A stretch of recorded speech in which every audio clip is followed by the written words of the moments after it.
Welcome to the Red Terrace. Today we'll be discussing possible replacements for Ruben Amorim.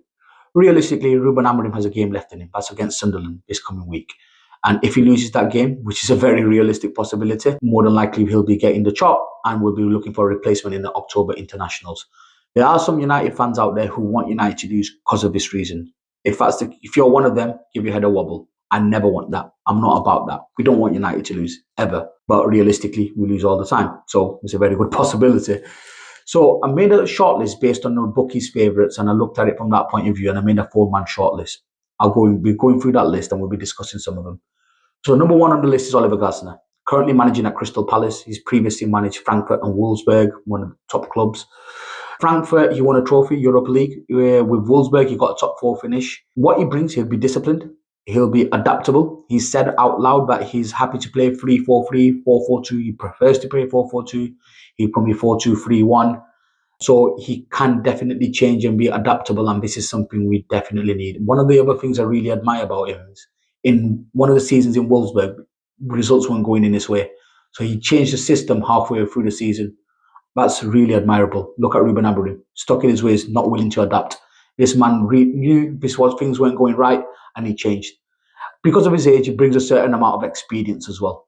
So I feel like he does tick a lot of the boxes. And is he a sexy enough name? That's another conversation in itself. Next one, definitely a sexier name, Xavi Hernandez. Obviously, unless you've been living at Mars, you'll know exactly who he is. Played at Barcelona, majority of his career. Managed Barcelona for a short period of time. In that time, he did win the La Liga back.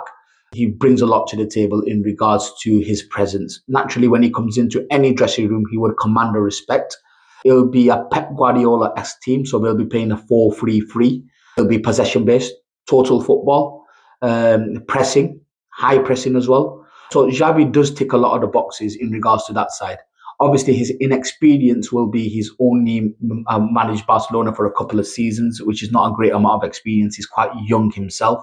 But being at a big club majority of his career, playing career, he knows what you need to bring and the expectation that comes with a big club. Also, in a 4-3-3 formation, the benefits you can have Kobe in the middle, and Kobe learning from Xavi is Kobe will be batting at the bits. Realistically, he's one of the best central midfielders to have ever played the game. And I'm not just saying that easily. He definitely is one of the best midfielders to have ever played the game. The amount of experience he brings and what he can teach to Kobe, it'll be unreal. So I think Kobe will really want that really would like that to go through. He also plays with wingers. We've traditionally, as United, always played with wingers.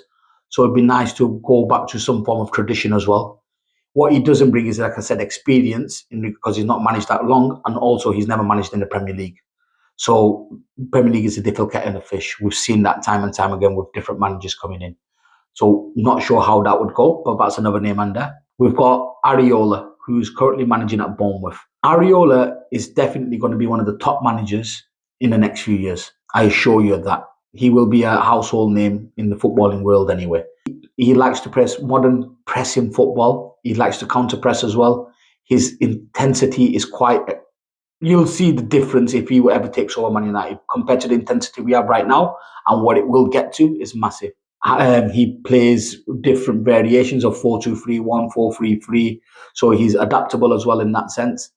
What he doesn't bring is experience. He's only managed two clubs previously to this, and nowhere near the caliber of what United would, in regards to how big the United club is. Also, bearing in mind, he's quite young himself. We've just taken a young manager on who's seen how that's gone. So it's a big ask. I think he needs a middle job in between. That's what I personally think. But Areola will be a top manager. I promise you of that. And he will go to a big club in due course. That is happening. And number 4 is one and only Gareth fucking Southgate. I cannot believe he's one of the bookies' favourites to get this job. I thought when Dan Ashworth left, we put that matter to bed. Clearly, we've not. What he brings is unity, unifying the team. Obviously, he's quite strategic in regards to how he approaches every game, but he's boring. England was boring.